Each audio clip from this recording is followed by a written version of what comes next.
This is CBC Winnipeg News.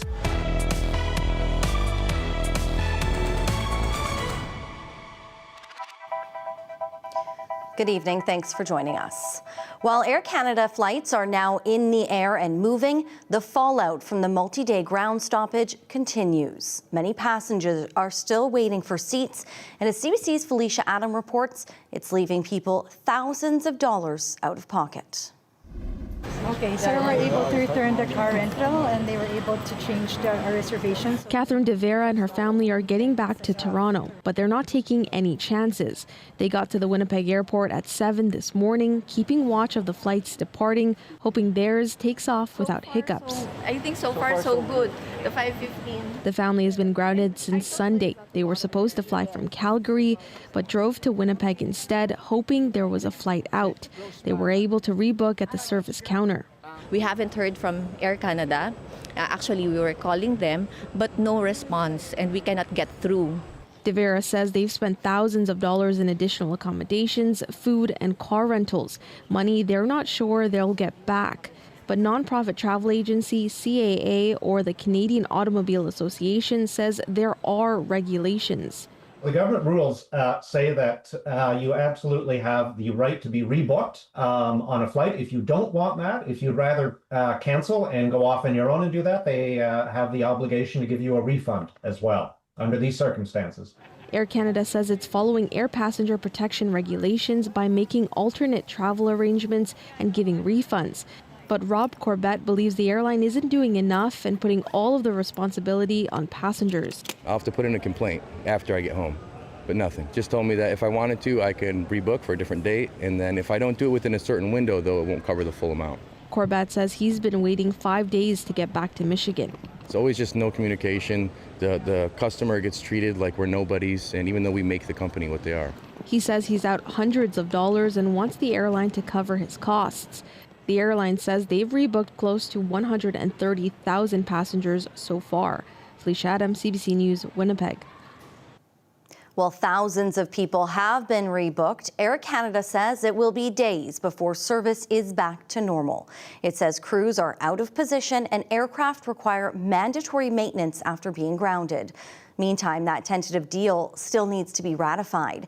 But CBC News has learned some of the details of that agreement. Now, the big issue of ground pay has been addressed. That's payment for time spent working but not in the air.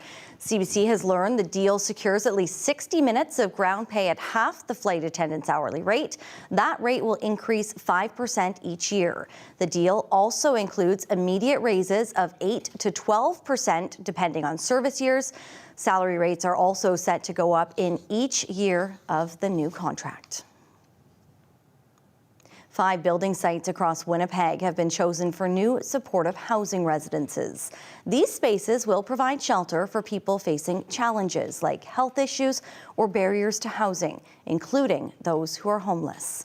CBC's Cameron McLean breaks down what we know.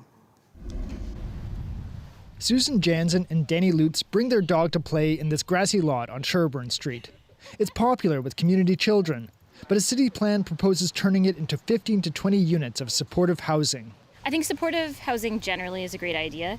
I think this particular lot is a valued green space for our kids and our families here on the block. The city has selected 5 sites in the first phase of its redevelopment strategy. The addresses are on Sherbourne Street, Plessis Road, Stella Avenue, Poseidon Bay, and McPhillips Street.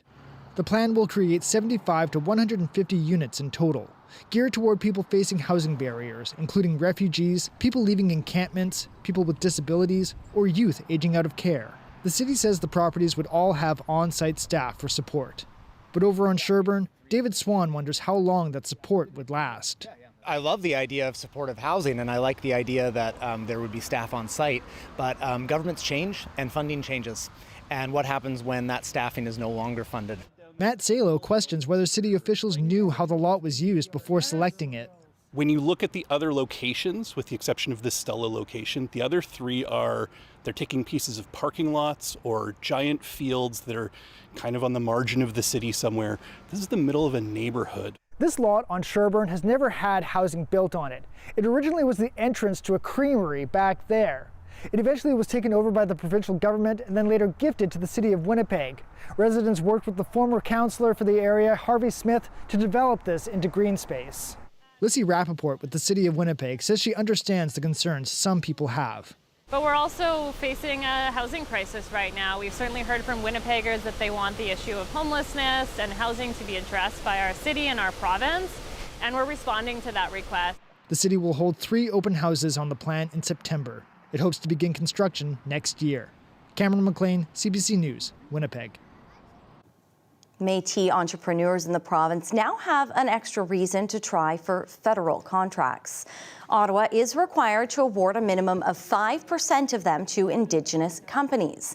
Today, the Red River Métis Business Directory was officially recognized by the feds. Those listed can compete under that program to provide products and services. MMF President David Chartrand says previously they weren't covered in the procurement strategy. Is 857 Métis businesses are guaranteed to be part of the opportunity. Now they could bid, they'll be accepted, their applications, their businesses are guaranteed a shoe-in to be, whether they are selected as the right business, that's a different question.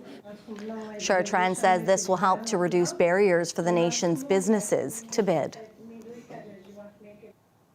What were you wearing? It's still often one of the first questions a sexual assault survivor is asked when they come forward. Victim blaming and shaming is still a very real problem. But now a powerful exhibit is confronting that, hoping to break down the stigma and show the reality of what survivors wore when assaulted. CBC's Zubina Ahmed has more. So in this instance, it was a child who was asleep at home. So that's why we have pajamas worn. So it was someone that the child knew and that was trusted. A child in pajamas, a woman in a black traditional dress, another in sweats and a hoodie. These mannequins are dressed in clothes similar to what sexual assault survivors were wearing when they were attacked. She wanted to show us that it wasn't the tiny black dress, rather it was big and heavy traditional cultural regalia that she was wearing when she was assaulted. This is the What Were You Wearing exhibit organized by Genesis House. The organization runs a crisis shelter in South Central Manitoba for victims of domestic violence and abuse. Taylor Gertz counsels the people behind the mannequins. She says the exhibit gives them a voice. We just put a question out to our clients, would you be interested in replicating your outfits that you wore during your assault to be able to really destigmatize what sexual assault looks like? And we had a really positive uptake. We've had lots of people who wanted to share. Angela Braun, executive director of Genesis House, says the exhibit is meant to stimulate a conversation in the community. This exhibit is going to bring that forward in community to really kind of go against that stereotype that says, what were you wearing? Why were you there by yourself? That is never the victim's responsibility. The mannequins have traveled around southern Manitoba this summer, first in Morden and Winkler, then Carman. Terry Dick lives in Carman. She was moved by the display. It's heavy and it's very visual. I was saying you can read about these things and what happens, but when you actually see that, you can feel it. It's hard. The exhibit not only features clothes worn by women and girls who survived sexual assault, it also shows a man wearing hockey gear. Braun says sexual assault can happen to anyone. She wants victims to know it wasn't their fault and there is support for them. Zubina Ahmed, CBC News, Carman. A man charged for trying to stab a Winnipeg pastor during a service has been found not criminally responsible. The attack happened in February at Holy Ghost Parish on Selkirk Avenue. At the time, CBC News spoke to his family, who said he heard voices telling him to kill a priest. The judge's decision for the finding was based on a doctor's assessment. It diagnosed him as suffering from an untreated delusional disorder and symptoms of psychosis. He's being moved from jail to a mental health facility.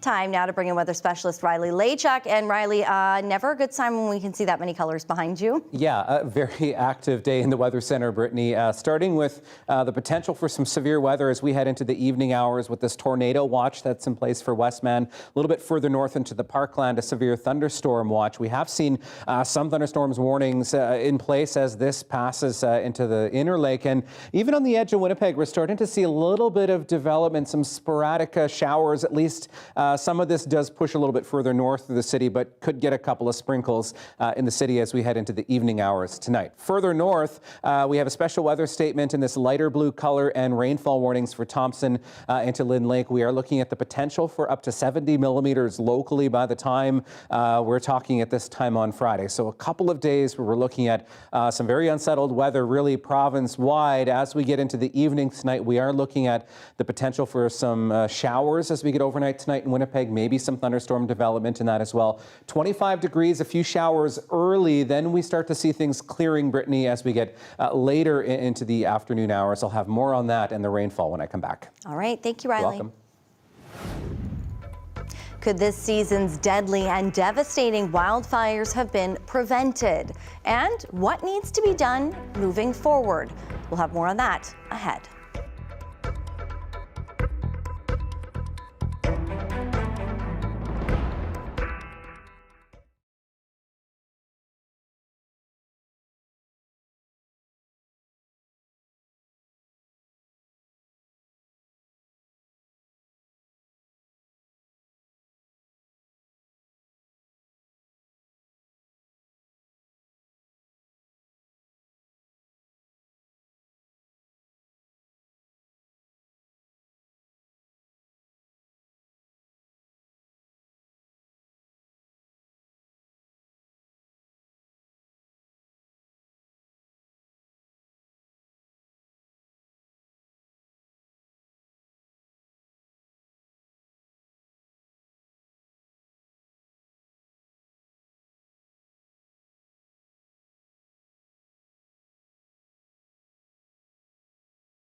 So far this year, Manitoba wildfires have claimed 2 lives and burned more than 100 cabins and homes. They've forced thousands of people from their communities and scorched more than 7% of the province's forests. Experts warn the devastating impacts of wildfires aren't sustainable. But when it comes to forging the best course forward, not everyone agrees. The CBC's Rosanna Hempel explains what options could work here. These are controlled burns near Cranbrook, British Columbia. It's a traditional Indigenous land management practice that fire ecologist Robert Gray says can and has protected communities from wildfires. It's one of many tools Gray says could help prevent or slow wildfires from spreading into towns.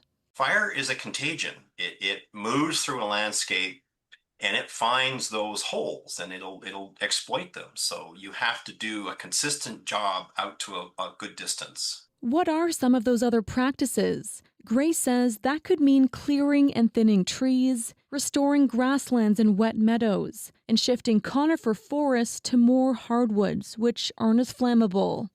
The sweet spot is we have to treat about 40% of the landscape around our communities. And at that point, we don't see as many large catastrophic fires. Experts believe climate change will mean drier forests and warmer temperatures in our future, which is why Gray advocates for land to be managed at least 10 kilometers out from a community. Mike Flanagan with Thompson Rivers University says backcountry travel and fire bans are an effective option at preventing wildfires, especially in the springtime. But he admits people aren't always a fan of those either.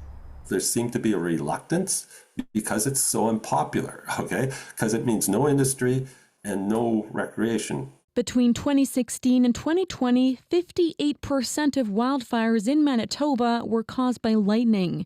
The remaining 42% were human-caused. That's where Flanagan says we should be targeting our attention in education. Over here you can see there's a lot more green and live trees left behind. In 2021, Logan Lake in BC survived a wildfire's wrath. The community credits its fire prevention and mitigation efforts with saving the town. Years earlier, it had become Canada's first official fire-smart community. This program focuses on what property owners and residents can do around their homes. Some of those include making sure structures are outfitted with fire-rated materials and that fire-resistant trees are well pruned and spaced out in the yard.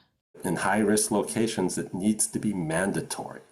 Gray argues a lot of property owners won't be able or willing to pay. If we change the behavior of the fire coming at a community, we reap the benefits, whether or not a majority of homes are fire smart or not. We asked the Manitoba government about its forest and wildfire management plans, including controlled burns, but the province deferred, saying its staff were quite busy with wildfire suppression. There will be a review of Manitoba's preparedness and suppression efforts after the season. Rosanna Hempel, CBC News, Winnipeg. 3 candidates vying to become Manitoba's newest MLA will face each other in a debate this evening. The CBC's Bartley Kivas is our reporter on the ground tonight in what is set to be the final debate ahead of this by-election. So Bartley, what's at stake not only tonight, but at the ballot box? Well, tonight's venue for the debate is this community hall here in the hamlet of Spruce Woods. That's all one word. It's part of the Spruce Woods constituency, 2 words. This is a proverbial yellow dog riding for the Manitoba Progressive Conservatives. No other party other than the Tories has won this constituency since it was created in 2011. Now, it's up for grabs right now because of the resignation back in March of Grant Jackson, the former PC MLA. He ran federally and is now the Conservative MP for Brandon Souris. The Conservatives, the Progressive Conservatives here, rather have nominated Colleen Robbins. She is a longtime party volunteer. She's up against the NDP's Ray Bertholet and Stephen Reid of the Liberals. Now, the NDP has spent a lot of time in the last couple of weeks and months and a lot of money in announcements, hundreds of millions of dollars worth here in Western Manitoba. But it would take a remarkable showing by the NDP to turn this very, very blue constituency into a shade of orange. The by-election is set for Tuesday. Back to you, Brittany. All right, thank you, Bartley. That's CBC's Bartley Kivas. Well, it was something they were hoping for all summer long, but now Manitoba farmers say the last thing they need is rain. Some are scrambling to get as much of their crops off today before more showers tonight. One farmer near Lundar calls it an inverse growing season. Too dry and hot in May, compromising seeding, and a dry June with stunted plants. August precipitation can also cost producers. It'll work for us later, trying to rotate that the grain around, dry it down, and circulate it through our bins so that it doesn't spoil on us before we're able to mill it. And so it certainly means a lower quality crop, and it means that a lot of crops won't be milling quality, so there'll be crops that'll be downgraded to animal feed. Amy Nichols says she needs a week of dry, hot weather to get harvest done.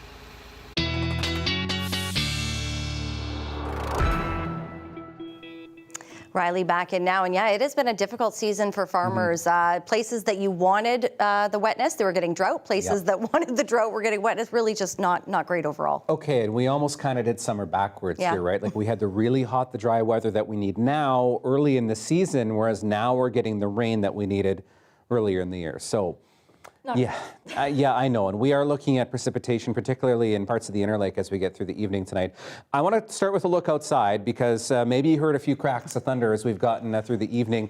Yes, the partly cloudy sky that we had replaced on the skyline, you can see here, this is all a thunderstorm that's pushing across parts of the city as we get into the evening hours here. Here is how that looks on radar. So a couple lightning strikes out of some of this. Most of this has been dissipating as it moves into the city, but yeah, can't rule out as we get into the early evening tonight. Even later on into the evening, I think is when we have the better chance of seeing some precipitation starting to form out of some of this cloud cover as this frontal boundary starts to push its way through. That's all because of this warm front that pushed through the province early this morning. This is what brought some severe thunderstorms into the Westman region through the morning.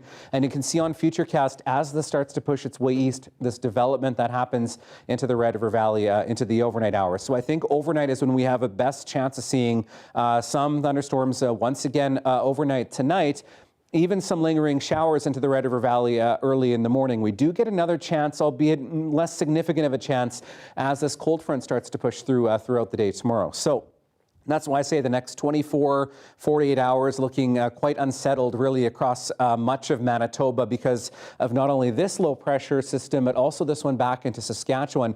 This along this frontal boundary bringing some pretty significant rain to parts of the north. And as this starts to make its way a little bit further south and eastward, bringing another round of rain to parts of central and southern Manitoba once again as we get into the afternoon hours on Friday once again. So unsettled, we're looking at maybe some thunderstorms as we get through tonight, a few showers tomorrow, then some clearing, and then another round of rain coming to the south on Friday. We'll talk amounts into some of this, but even as we get into Saturday morning, we're looking at the trailing edge of a few scattered showers. So, I mean, it's really hard to put thunderstorm and rainfall numbers on some of this just because of the volatility with some of these thunderstorms, but generally into northern parts of the province, 15 to 30 millimeters, but we could see some enhanced totals where we see some of that rain lingering and some thunderstorms in some of this as we get through the next couple of days here. So temperatures tomorrow, another warm one, 25 in Winnipeg, 26 in Brandon, Brittany, and we're looking at temperatures a bit cooler and rainier in northern Manitoba. All right, thanks, Brandon. You're welcome. Still ahead, dinner with quite a view. We'll have more on that in our Daily Lift. Stay with us.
We'll get into your dog walking forecast. Quick PSA though, I do need some more dogs. I've got lots of cats, but I could use your dogs, your pups, your fish, your turtles, your birds, anything like that. Talk back at cbc.ca. Please keep sending them to me, like Donna sent this picture of Chester Inn having a little suntan on the sidewalk there, mid-walk, I'm sure. You can send your pics once again to talkback at cbc.ca. 25 into the afternoon. Watch for some thunderstorms early. We'll get some clearing later in the day, back into some sunshine as we get into Friday. Then we get another chance of showers late Friday with some cooler temperatures into the weekend, 19s and 20s, and we stay in the low 20s to start next week once again as well. The Canadian National Exhibition, of course, is on now in Toronto. It's one of the country's oldest fairs, and now, Brittany, there is a brand new experience to try. Always great foods to try, Absolutely. too. Like this time, you just need a strong stomach to go along with that good appetite. CBC's Kelda Ewan checked it out. Here's your Daily Lift.